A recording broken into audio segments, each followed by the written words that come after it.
destruction of the 3 World Trade Center towers in New York City on September 11th, 2001, and a whole lot more. This is 9/11 Free Fall. Hello, everyone. This is Andy Steele, and I'm here again for another show. I'm joined today by Rick Shaddock and Diana Castillo. We'll be talking about the conference in Pentagon City, Virginia this weekend, what it's about, who's going to be there, and where we as a movement go after that. This is an important time, of course, not just for 9/11 truth, but for the world in this undeniably critical moment in U.S. history as our Nobel Peace Prize president tries to sell us a new war in the Middle East. Of course, I'm maintaining my post, and I'm punching the ribs of the monster, which is the attack that happened now 12 years ago, which we know now we were lied to about. The Twin Towers and Building 7 were brought down in a controlled demolition, and we are going to keep talking about that scientifically proven fact. And we're going to keep reminding the pundits and the politicians and the public about it. All right, we got to keep hitting them hard, keep ourselves from moving on like they wish we would do. Now, it's 9/12 on the night you're hearing this show. This program is pre-recorded, and as of this recording, I have not yet headed to New York for the anniversary event. I know it's going to be quite a protest, though, and to the best of my ability, I'm going to be capturing video of everything that's going on there. Next week's show should include footage of New York and possibly of the conference in D.C. that we'll be talking about today if I can manage to get out there to it. And I shouldn't need to state that this is an important 9/11 anniversary because, again, it's happening against the backdrop of the latest push to attack a country under circumstances that are unclear, at least unclear to the TV watchers out there, clear to many of us who read alternative news.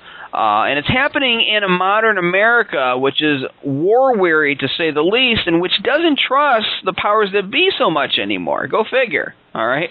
We're going to stay focused on 9/11 here, but it's hard not to state the importance of exposing the truth about what happened to those buildings in New York 12 years ago in the context of current events happening right now. All right. At the risk of being presumptuous, I can't imagine that those who know about the controlled demolition of the buildings, I can't see those folks being for any of the post-9/11 wars, including the one currently being proposed. And airstrikes are an act of war, folks. Make no mistake. So this is not a time to sit around watching football and waiting for somebody else to speak out for you. You got a voice out there, use it or lose it. Do whatever you can. And if you are for the war, then forget the missiles. Just go down there to Syria and start fighting. All right? It's filled with foreign mercenaries anyway. You can be one more of them. Knock yourself out. Just leave me, my money, and the rest of our country right out of it. That's my opinion, obviously. Take it or leave it. But I have little respect or sympathy for warmongering silliness here 12 years into our quote-unquote post-9/11 world. We should know better by now. Okay, if you go to ae911truth.org, you'll see there are a number of articles up there. One of them is mine about Alan Grayson and his comments when he was questioned about Building 7 when he was a guest on C-SPAN's Washington Journal program not too long ago. The title of the article is Congressman Alan Grayson Calls for Full 9/11 Disclosure. I've already talked about this on the show a few weeks back, but to reiterate, this is what was said on the program. The caller called in and asked the following question. He said, Congressman Grayson, since you're fully aware that government institutions don't always give the full story when it comes to important issues, why aren't you standing by the nearly 2,000 building experts demanding a new investigation of Building 7? There's overwhelming evidence that explosives were used to bring it down. And Grayson gave this simple, straightforward answer. He said, now that bin Laden is dead and now that 9/11 is a decade behind us and more, I think a good argument could be made that the documents that the federal government has regarding the 9/11 attacks should be declassified, and then the truth will come out. And his answer makes it clear he already knows about the issue since the caller didn't mention 9/11. Grayson connected Building 7 to 9/11 himself. And he called for transparency when it comes to researching and fully investigating the biggest mass murder in U.S. history. Go figure. And this is a far cry from those other people on that program when they're asked about Building 7 or the Twin Towers and the controlled demolition evidence. And with respect to that, I'm going to play the following clip. It's of CNBC's Larry Kudlow of the Kudlow Report, one of these pundit host folks on that network. You'll hear him being asked the 9/11 question when he was a guest on Washington Journal last week. So here that is. And there'll be a debate about that in this Congress. We'll go to Michael. He is in Cambridge, Massachusetts, Democratic caller. You're up first for Larry Kudlow. Go ahead. Yeah, have you or other newsmakers working for NBC ever considered how many lives could have been saved in the last 12 years if you had used your national platforms to inform people of Building 7's 105 feet of free fall on 9/11, or any of the other overwhelming evidence proving that pre-planted explosives were used to bring down Building 7 and the Twin Towers? Look, I can't speak for NBC News. CNBC News is a financial and business station. So far as I know, we have not gotten involved. That has not been a story that we covered. I may be wrong on that, but so far as I know, we have not covered that story. Whether our mothership, NBC News, has talked about that in any way, I just can't tell you. Yeah, and Mr. Kudlow, I should tell you and our viewers that there's an organized effort out there by a group who believes that the government was involved in what happened on 9/11 to call our show and ask our guests about that. So we've addressed it. We'll move on to Gloria in... So you heard it there, folks. Larry pleads ignorance. He says that CNBC is a financial channel, even though he was talking about Syria on his program a few nights before his appearance on Washington Journal. And the host, Greta Browner, says, we've addressed it. Folks, they've addressed nothing other than to add a disclaimer to any questions about Building 7 so that their audience doesn't think it's a quote-unquote real question.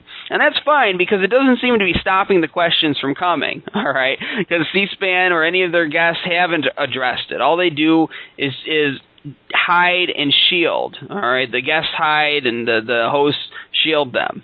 And I've said it before. The media isn't here to help you. It's here to handle you. Don't forget that. All right? It's here to be the customer service desk for the machine to make you feel like you're on the inside. But you're not, folks, not unless you force your way in, which is possible. All right? All of their sour faces, all of their affected sighs, these are just yes men that you see on the television. All right? That's the only reason that they're there.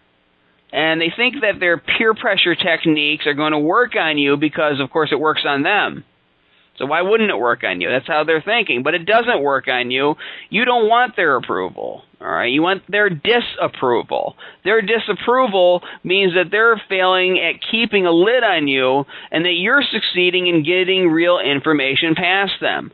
So keep calling in, keep pushing back against these people, not just on C-SPAN, but any program that you come across where you can get your voice out there onto their airwaves. And finally, if you go to ae911truth.org, you're going to see we have Part 4 in Chris Sarnes' 5-part series exposing fraud in the NIST report on Building 7. This latest installment covers the alleged debris damage and the so-called gouge in that building. You can read that report, again, at ae911truth.org to get the full details on that. Great analysis coming from Chris Sarnes. And, of course, when you get the article, pass it around. Pass around the other articles on ae911truth.org. Okay? It's the Internet, folks. That's what it's there for. Spread the info and expose the big lie. Okay, before we get to our guests for this week, we're going to do what we do every week. We're going to take 10 seconds of silence to remember the victims of 9/11 and their families and all of the people who have died in the wars that followed 9/11. So we're going to take those 10 seconds right now.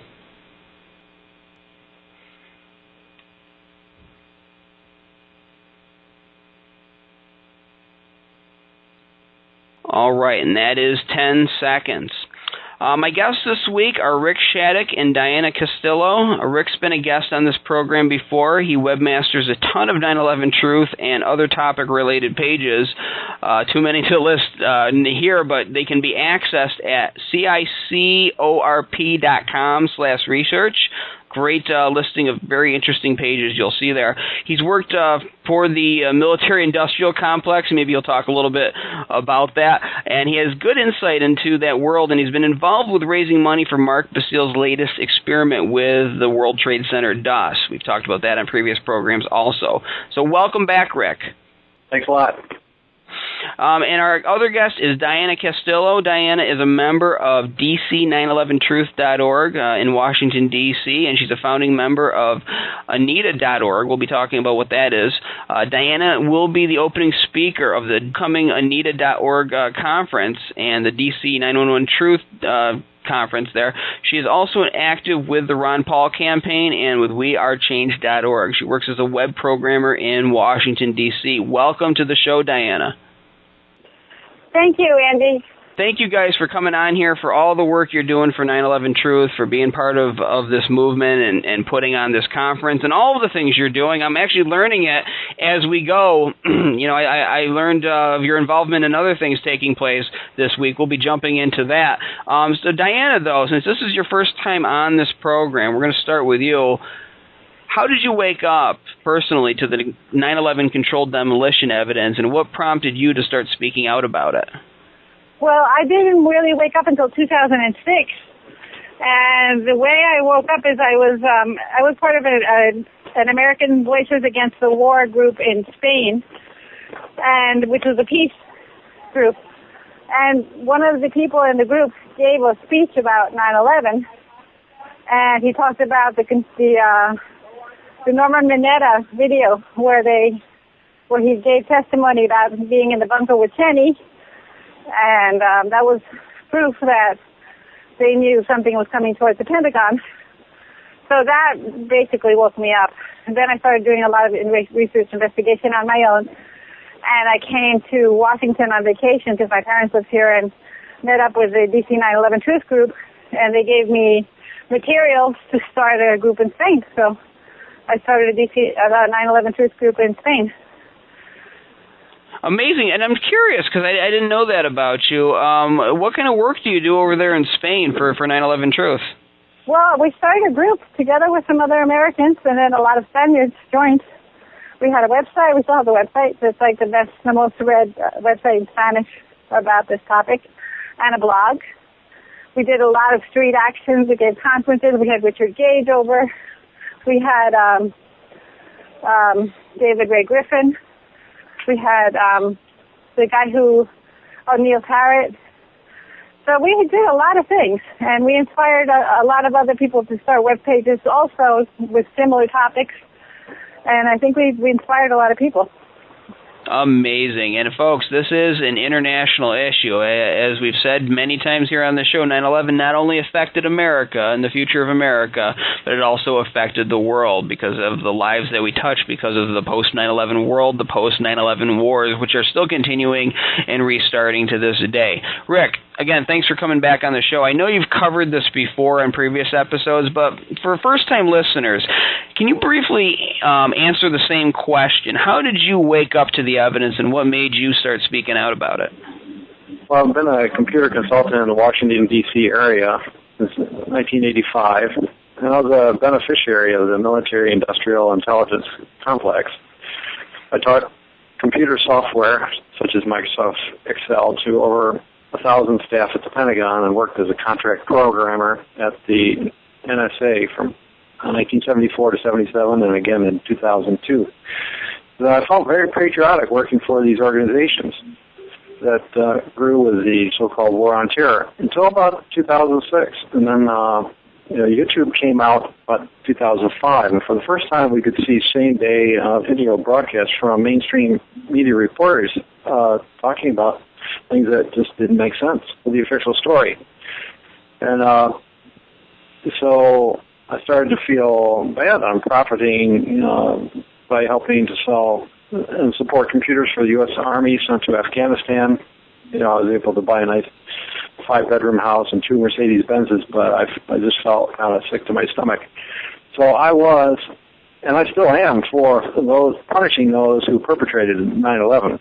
But in 2006, now I began to question who the real perpetrators were. And read the scientific research showing the holes in the official conspiracy theory.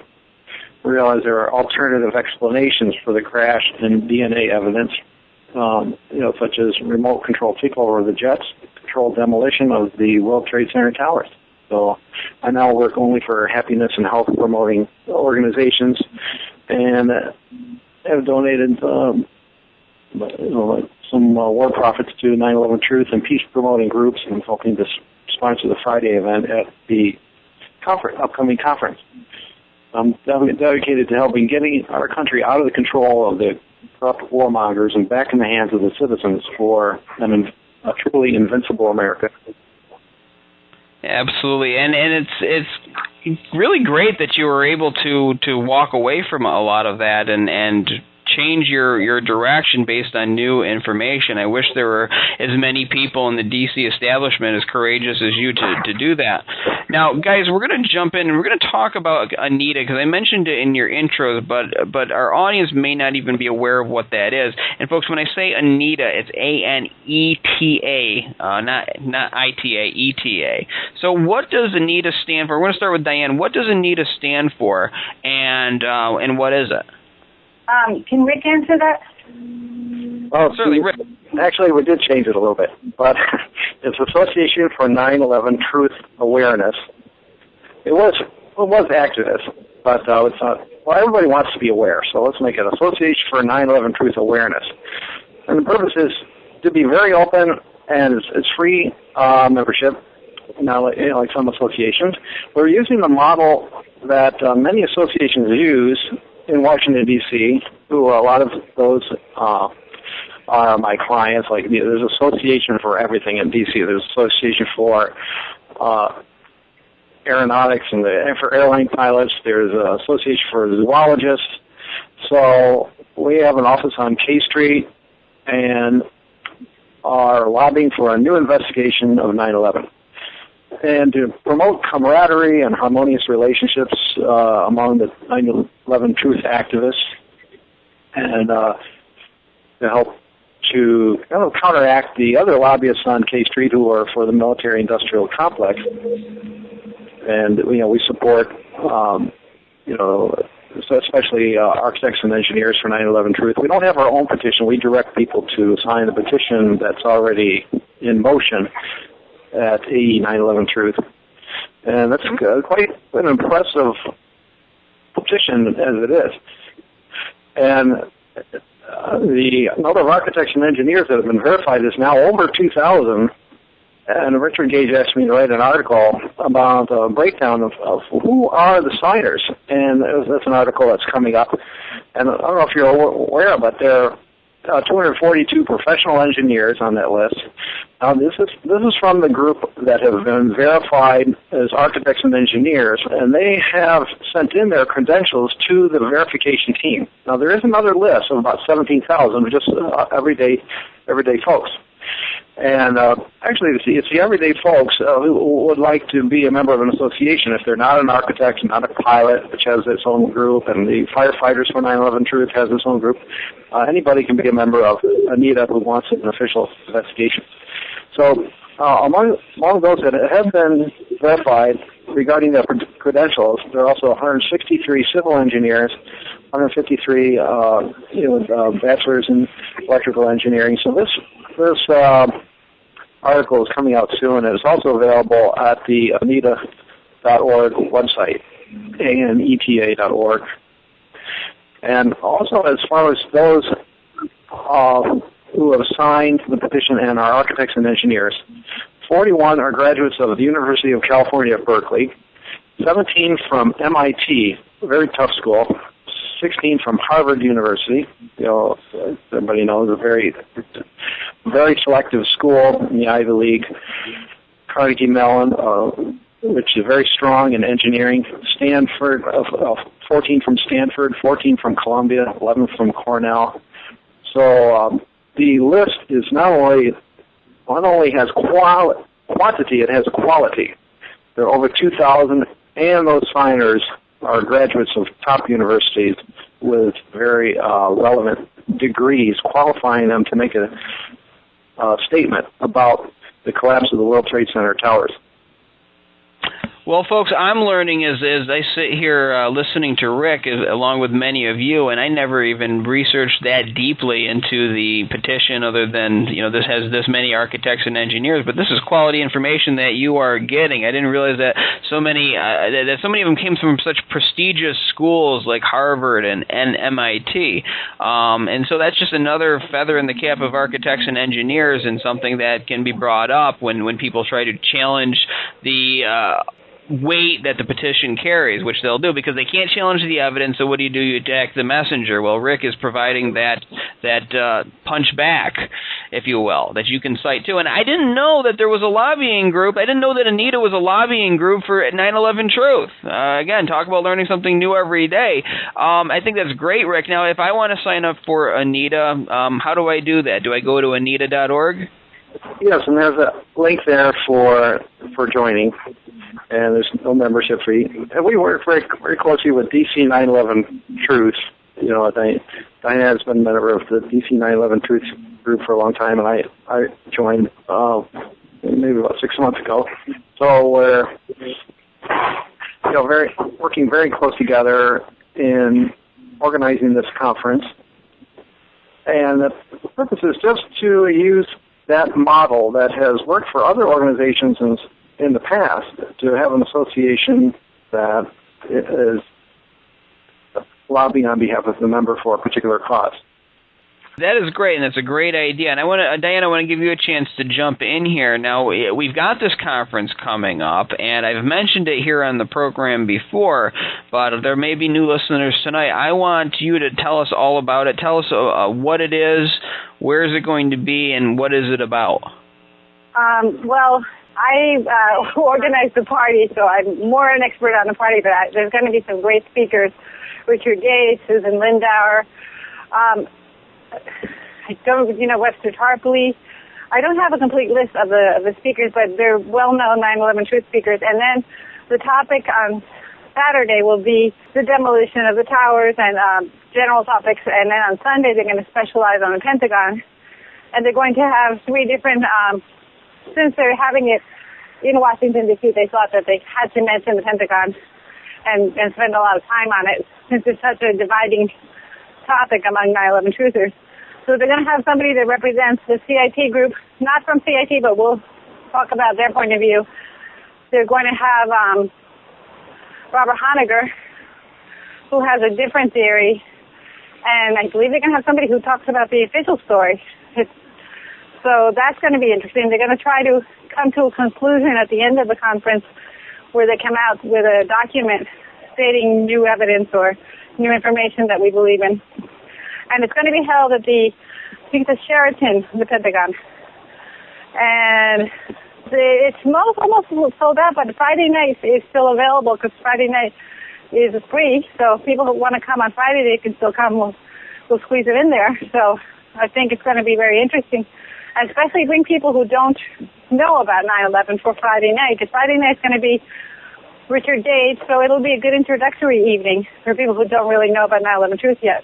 Right. That is something that people need to see, and the best way to wake people up is to bring them out. People like having a night out, and it will be very interesting and something that that will open their minds if they can actually watch Richard Gage's presentation. But folks, this is a perfect opportunity for you to be in the company of some pretty interesting and very smart people during this conference. I'm impressed by the list of speakers that you have coming here. And you've got Webster Tarpley and Dick Gregory is going to be a member, or he's going to be a speaker at this event, if I'm not mistaken. He's a civil rights icon, very interesting person. I'd love to have him here on the show sometime.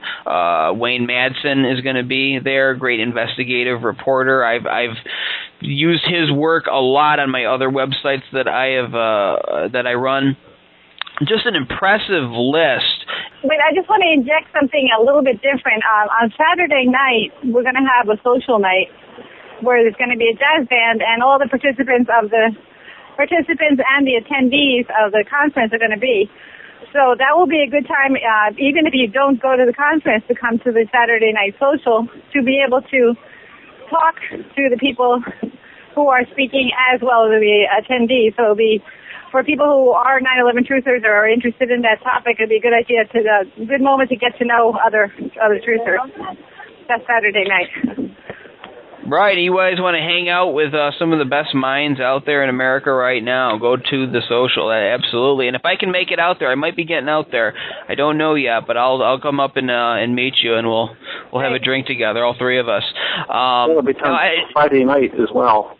There were so many good speakers for this 12th anniversary, and that originally it was going to be just Saturday and Sunday, but we expanded it into Friday, which will give Richard Gage additional time to speak and talk about the Rethink 9/11 campaign. So he'll talk about an hour on Friday and again for a half an hour on Saturday. And then at 8 o'clock, Susan Lindauer is going to be speaking, a whistleblower and patriot who was a U.S. intelligence asset and wrote a book called Extreme Prejudice. So she's going to talk about what was known prior to 9/11. And actually, she was jailed for years, I believe, with no due process under the so-called Patriot Act. And then there'll be Art Olivier, who's been on your show, Andrew, and he's a former mayor of a suburb of Los Angeles and a candidate for governor in 9/11 research, who made a movie called Operation Terror. So he's going to talk about underreported events of September 11th and use examples from the movie and from mainstream media. Then there may be a short presentation by Greg Roberts, who is a professional investigator and one of the authors of the active thermitic material. So if we can squeeze them all into Friday, there's just so many good speakers about 9/11, and so Friday will give us that opportunity. Then there's a very nice hotel lounge. The Sheraton Pentagon is a beautiful hotel with a magnificent view over the Pentagon. So there'll be, Friday evening in the hotel lounge where people will have a chance to speak with the speakers, Richard Gage, Susan Lindauer, Art Olivier, and perhaps Greg Roberts. Right, folks, and I'm looking at your website right now. This is going to be at the Sheraton in Pentagon City, Virginia, on the 15th floor. It starts on Friday and it goes all the way to Sunday, and you can see all of the great speakers listed there. So it may be too late to buy your tickets. However, like Rick just said here, the Friday night is free. So you want to come on and see some great speakers, come on down and check it out. So again, this is the Sheraton, Pentagon City, Virginia, 15th floor, Friday, September the 13th it starts. Well, Friday's going to be in the mezzanine, and then Saturday and Sunday will be on the 15th floor, just for your information. Okay, great. So Friday is the mezzanine, and then on the 15th floor on Saturday and Sunday. And folks, if you want to find out how to, get down there, if you don't have GPS, you can go down to MapQuest if you're driving. Make your travel plans now, and they also have they have hotels rooms at a discounted price if you need hotel rooms there. Right over there at the Sheraton? Yeah, right. So there's information about that on the webpage as well. So if you want to stay over, you can get a discounted price at that hotel. The official discount ended, but you can still get a pretty reasonable price, about $100 per night. And that's the Sheraton in Pentagon City, Virginia. If you look it up on Google, you can find the phone number, give them a call, and ask them about it.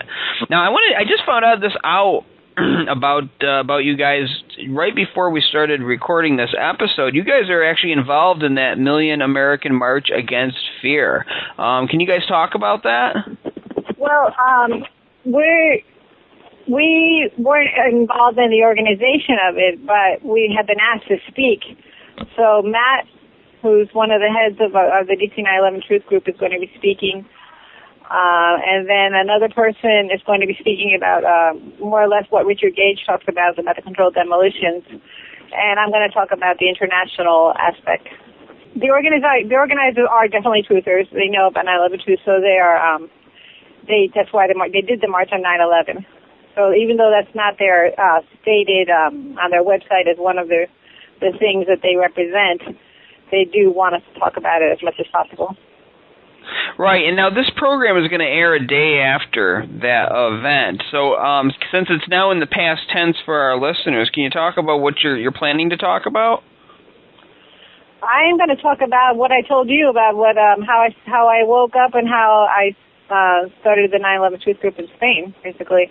And just the importance of talking about this topic in all different languages possible, because I know that the mainstream press in Spain, for instance, would read our blog and be affected by it and have to publish things that they otherwise wouldn't because they knew we were publishing it. So if that happens in every country in the world, that would be very effective. So I recommend that everybody who has the potential to speak in another language contact people in their country, and start a web page if it doesn't exist already, and start a group. Absolutely, and that is the way you get the information out there, and that is also how you find like-minded people around you, is just by putting the word out and getting a group started. And Rick, what are you going to be talking about at this event? Well, not going to be talking at the Million American March, but briefly on Friday I'll discuss the status on Mark Castillo's replication study submitting World Trade Center dust to an independent laboratory for analysis. And we talked about, in the last time I was on your show. So that's still in motion, and we're still raising funds for that. Oh, right, and I guess I got a little confused there, because I thought you were also talking at the Million American March, but that's fine, because on Friday you are talking about Mark Basile's new experiment, and that is very important, and so we're still raising money for that, and please go on, because I want our audience to hear about this, and how is that going right now? Well, this will be a replication study that included Greg Roberts and Dr. Stephen Jones, Dr. Niels Harrit, and Dr. Jeffrey Farrer, who analyzed the dust from independently collected samples around the World Trade Center, and they found active thermitic material in that dust. So they published the study in a peer-reviewed journal, which is the Bentham Open Chemical and Physics Journal. However, due to the way that journal is modeled, because they want to make it available to the most number of people on the internet, it's the scientists would pay a fee of about $600 for the expenses. So that a lot of people criticize it as not a quote real journal, but in the advent of the internet, people expect information to be more readily available.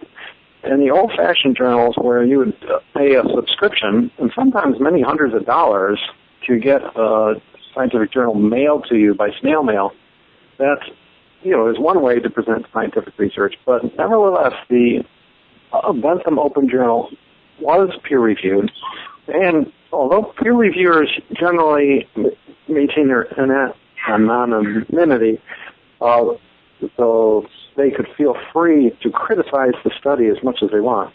One of the peer reviewers, Dr. David Griscom, came forward and said, now, hey, I was one of the peer reviewers, and this is a good study. And David Griscom should know he's published himself over 193 studies in peer-reviewed journals. He's a PhD from Brown and Ivy League University in physics, and he worked over 30 years at the Naval Research Laboratory.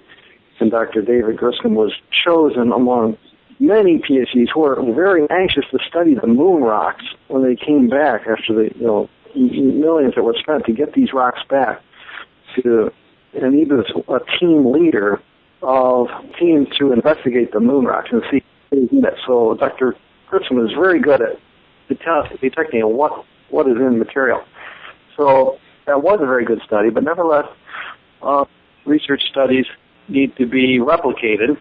And so that's what the study by Mark Castillo is all about, who's going to also take samples and this time send them to an independent laboratory where technicians won't know where this dust came from or if it has anything to do with 9/11, so to not be accused of bias in finding thermite or not finding thermite. So that's the idea of having this, and that's the procedure of the scientific method anyway. That experiments should be repeatable. So we're doing that. Now, as far as the official conspiracy theory that fire brought down the towers, that hasn't been able to be repeated. And it's not an assertion that's experimentally based. In fact, Kevin Ryan got in trouble for bringing out that Underwriters Laboratories couldn't replicate what happened to the steel from the World Trade Center on 9/11. So the 9/11 Truth movement is going by the scientific method of repeatable physical experiments, not computer animations or cartoons that show World Trade Center collapsing or anything like that, but hard evidence in experiments that can be replicated. That's what we're all about. Right, and we've talked about this in the past, and how far has this push for raising funds for the experiment come since the last time you were on the show to talk about it? I think when we talked last, I think we had about $500, and let me look at the thermometer on that list, how much we've had so far, and it's up about $2,000 now. And amazing. And how much did you need to raise again? Well, Mark was proposing a battery of experiments that collectively would be about 5,000, so that's the goal. And based on estimates that he received from various independent laboratories. Well, you hear to hear, folks, and there's no deadline, so anytime that you have money to donate and you're thinking about where it should go, remember this and remember about how important a project like what Mark Basile is doing is, and you can donate it right there. And that's at markbasile.org. Now, I want to switch gears here, and I want to talk a little bit about what I spoke about in the beginning of the program and get you guys' take on it, because obviously you've got a history, Diana, from the anti-war movement, and Rick, you've got your own perspective from your background. I talked about the backdrop of this year's anniversary in the context of current events. And can you comment on that? How relevant do you feel that 9/11 is to the events of today? Well, I think it's extremely relevant because, and I'm very happy that finally it seems like people are waking up. They're not paying attention to the propaganda and the mainstream newspapers and the TV, and they're actually thinking for themselves. And 9/11, obviously, people who know about 9/11 know that the government is capable of plotting false flags and killing American citizens in order to start wars. But now, people who did not believe in 9/11, who did not believe, they thought that we were crazy conspiracy theorists, are actually learning about false flags because Rand Paul is talking about it, and Ron Paul is talking about it, and a lot of right-wing radio talk shows hosts are talking about false flags. So finally, people are realizing that the government is capable of killing people and pretending that it's an enemy and that we have to start a war. So I really feel like this is a turning point for humanity, and hopefully it will be a mass awakening and we'll be able to avoid the war. So you feel that the 9/11 truth and talking about maybe not even just 9/11 truth, but a big large part of what we're seeing now has to do with the work that we're doing in exposing the lies of the past? Well, people like Alex Jones. Alex Jones started with things like 9/11 and has gone into all kinds of lies about the government, and he's got a huge following. So, and people in the army listen to him too. So, this is has had a great effect, I think, in the thinking of people that they now go to alternative media and actually trust alternative media more than the state-run TV and newspapers. Now, Rick, in terms of 9/11 in the context of what's going on right now, can you comment on that? Yeah, it's good that the term false flag operation is coming out in the mainstream media now, and Vladimir Putin, president of Russia, is using the term frame up. So that's something that will get people thinking about that possibility that people could be framed, and that would have a benefit to profits for the military-industrial complex.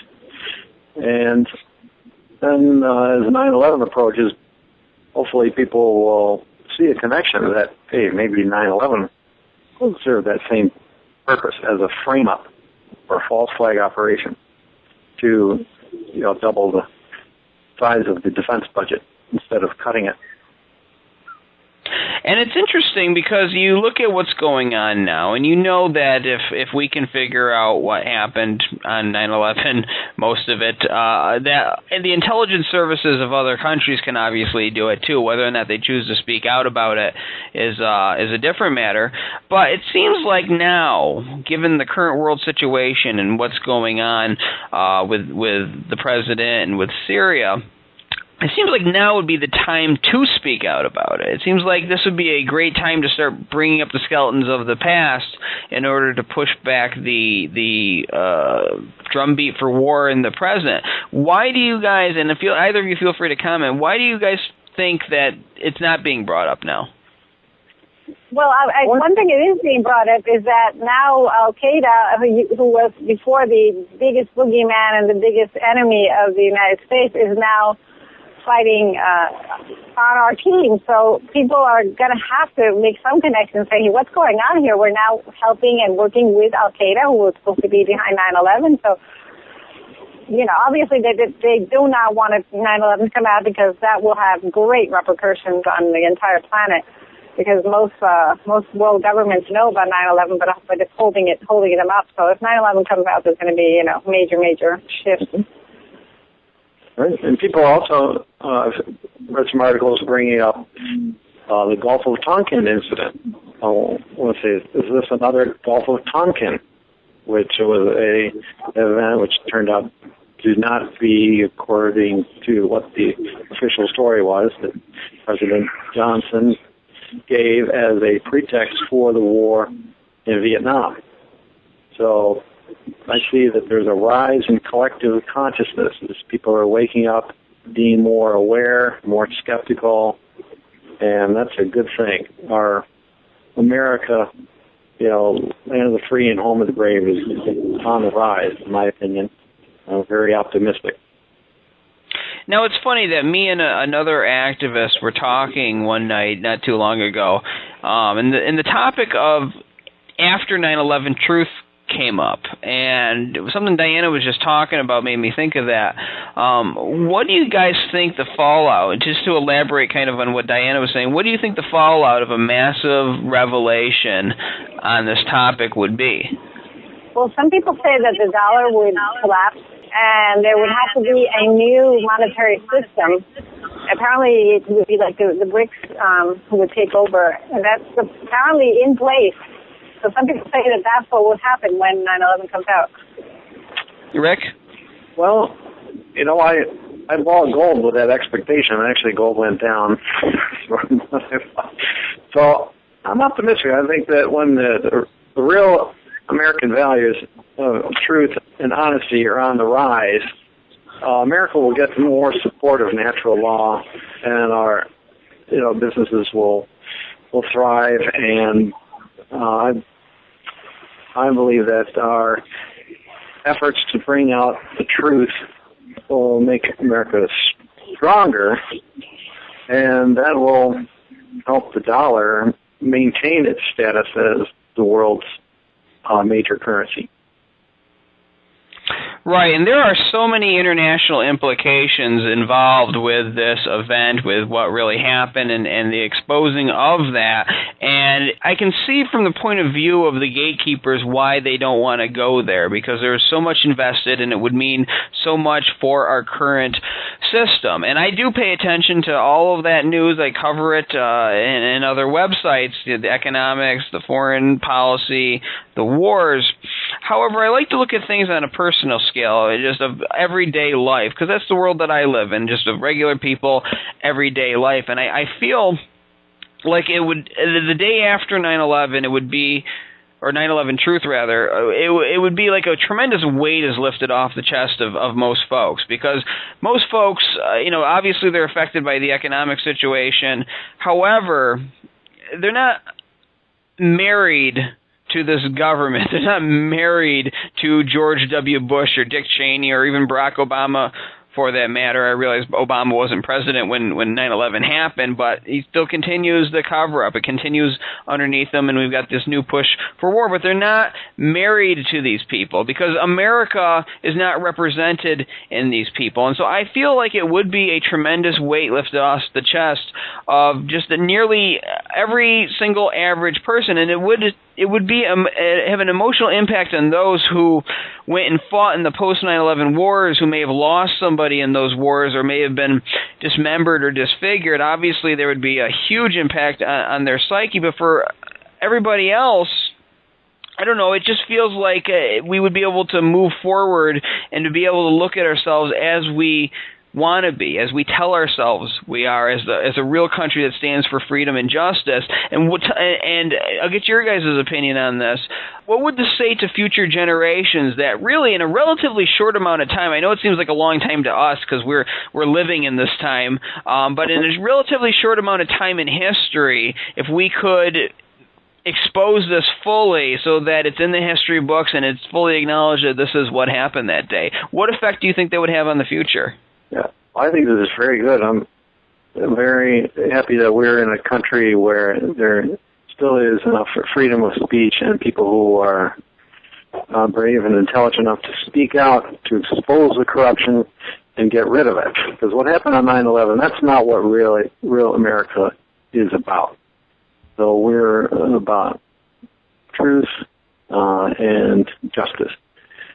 So future generations should look back on the 9/11 truth movement and the people like yourself, like Diana, like the people who are working day by day in the DC 9/11 Truth group and other citizen investigation team and architects and engineers for 9/11 Truth. These are real Americans, and I'm very impressed with these people and honored to work along with them. And Robert Bowman, who just recently passed away, and I heard you did a very nice show about Robert Bowman. I did invite him to be one of the speakers on Friday, and sadly he said that he was not feeling that well. But it will be is dedicated to Lieutenant Colonel Robert Bowman, who served two presidents in the high capacity in the White House, Presidents Ford and Carter, and was exposed the Star Wars program as being not just for defense but offense. He's a great American patriot, and he'll have big shoes to fill. Right, and we did do a special tribute to him, and anybody that wants to listen to that, it's an hour and a half long. It's at 911freefall.com. You can hear that. And also, too, Veterans Today did their own version of that show, made their own video of it. It's a great video that they put together from this broadcast right here. And I want to ask this, too, because, you talked about that and about how this is the real spirit of America, the people speaking out and exposing this. Well, first I want to make a point is that I think this would set tyranny back 100 years. I think anybody that ever even thought about trying to pull off a 9/11 related event or a 9/11 type of event would think twice about it afterwards, just to see what ordinary people did to expose the first one. I think that would be great. What happens, and I want to hear from both of you on this, what happens if we don't expose this? What happens if we just go back to business as usual? We all go back to worrying about whatever we worried about before waking up to 9/11. What do you think the outcome of that would be if 9/11 Truth just went away? Yeah, I would just encourage them to do it again. And one of the reasons that we haven't seen another 9/11 may be because of the work that the 9/11 Truth movement is doing. And we're persisting, and we will persist until we get that new investigation. And they know it. Diana? Well, we leave in power the psychopaths that are running us right now. And those people have to be exposed, and they have to be put in jail because they are psychopathic and they don't mean well for humanity. So if we don't expose them, we're in big trouble. We're going to be enslaved. Now, I want to ask this because this is something that I commonly ask of guests on this program because it interests me. I want to know, what makes everybody tick? What keeps you going every day in this movement? Because there's people that burn out and other ones that keep doing it.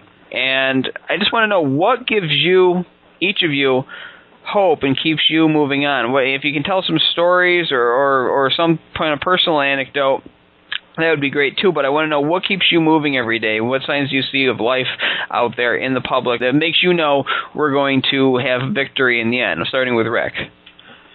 Well, I'm very interested to find out who done it. I've read at one time in my life, I read all 60 Sherlock Holmes stories by Sir Arthur Conan Doyle, and a common theme in those stories is that Scotland Yard would have their man, and they would be accusing someone of a murder or robbery or something, and a friend of the accused would go to Sherlock Holmes, say, please help, let's find out, help free him because we know he's innocent. And Sherlock Holmes would find some small clue saying that the small things are very significant. So we see a lot of those clues in the free fall collapse for 2.4 seconds in World Trade Center 7, the thermitic material in the World Trade Center dust, the failure of the fighter jets to respond within an hour on 9/11.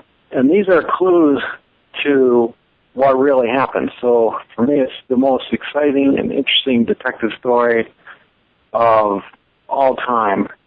And I'm looking forward to a new investigation to find out who really did it.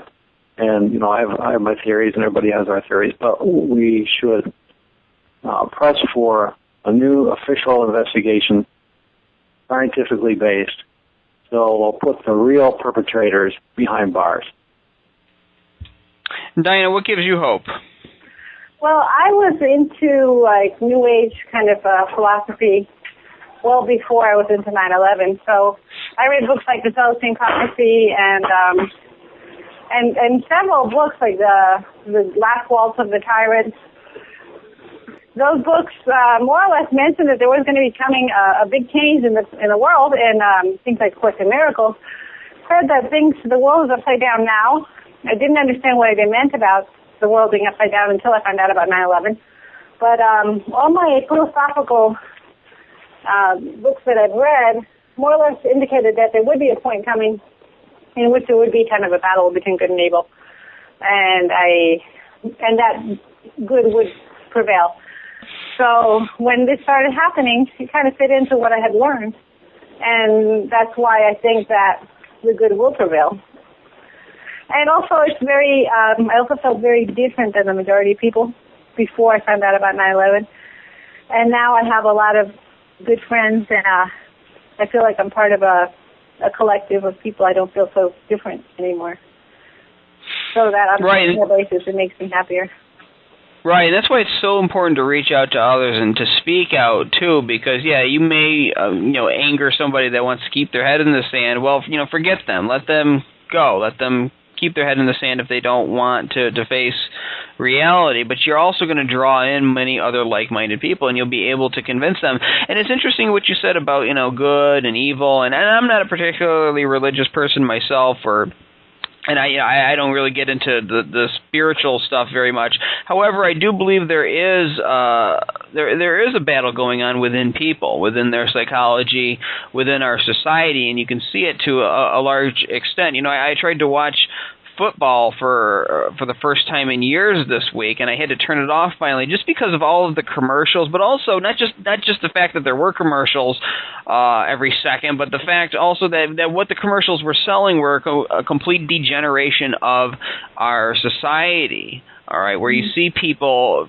prostituting themselves before just very bad, immoral people trying to win a singing contest, trying to win, basically humiliating themselves for their little 15 minutes of fame. I just can't watch that. And you can see that even in the controversy about that singer who was doing some lewd acts and dance at some kind of music awards. You can see that this whole society is turning to the dark side, that we've lost our values, we've lost our way. And I know this is going off into my own opinion. People may have different opinions about these things. I'm just giving mine. But you can see this, whether or not you want to believe it's a spiritual battle or if it's a psychological one. But Michael Moore said it best, and I'm probably going to butcher his quote, that's fine, but when you have a president doing bad things, the people at the top, starting a war based on lies, and in our case, what we talk about is the big lie every week, the big lie of 9/11 and the controlled demolition of those buildings. When you have them doing that, that trickles down. That infects the society, because then you have soldiers going off to war, doing horrible things.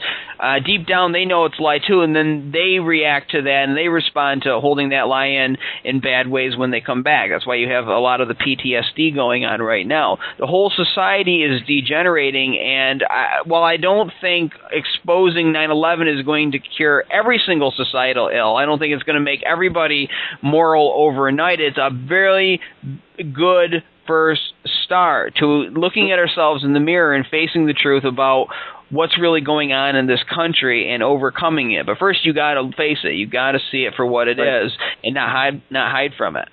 Yeah, expand consciousness so we see what's been happening. And these things have been happening for centuries and thousands of years. False flag operations have. So people are becoming more and more aware. The Internet is helping a lot. We have a great tool for getting the knowledge out, this program and the Architects and Engineers website. So I'm very optimistic. I see that America's national consciousness is expanding, and people are becoming more aware of things that they might have just let go by them, such as genetically modified foods. People are protesting against that. They're protesting against the drones. The Code Pink group is protesting right in the Senate hearings and out in front of the White House, and so they're doing a lot of good work. So I think it's exciting, and because what we put our attention on grows in our awareness, and I have my attention on the growing enlightenment of America, and I see very good progress. I think part of the problem with what you were saying about the TV, the TV tries to make people be immoral, as you say, and value consumerism, but I don't think humanity is really as they portray it on TV. But they try to make people be that way because people will watch it on TV and then try to repeat that behavior. But I think humanity is much stronger and smarter than that. Right, and people are realizing that flickery blue box does not care about them as much as their average man, their neighbor, their family does, and so they're turning it off. They're looking to the real world, and they're embracing the truth because they realize that what the TV says, it doesn't really matter. All that matters is what is right in front of your face and acknowledging it. Guys, I want to thank you for coming on 9/11 Freefall. It's been a great show. Remember, folks, you can listen to this program every Thursday night on No Lies Radio at 10 o'clock Eastern, 7 o'clock Pacific. This is Andy Steele saying have a great week. Good luck.